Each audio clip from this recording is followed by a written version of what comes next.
So this ridiculous person robbed a few locations. That 7-Eleven, and I used to go there like every day.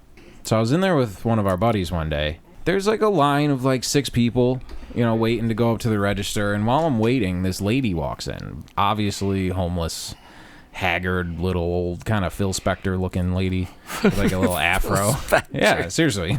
But she walks in and she's kind of meandering around the store and just being weird. And by the time I get up to the register, she's like up by the candy bar. She's standing right next to me. She just kind of walks to the front of the line.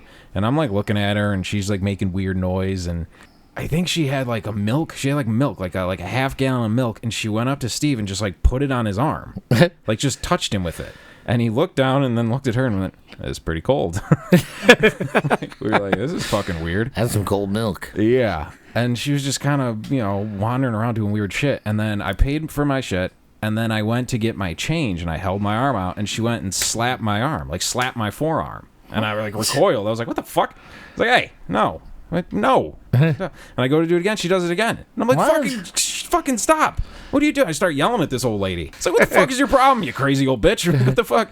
And like, I'm to give her shit. And she's like, "Bah!" This is the whole thing. In the middle of all of this, the door like dings, like the automatic door just ding, it opens. And a girl with huge tits walked in.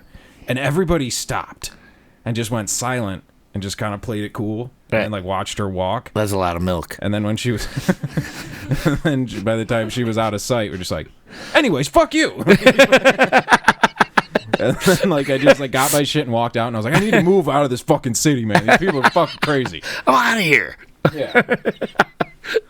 Yeah. So that's when I saw the picture of the guy with a bag on his head in that 7-Eleven, I was like, "Oh shit!" Right at that very spot was where that old lady. There's a lot of crime that happens there. A lot of weird crime.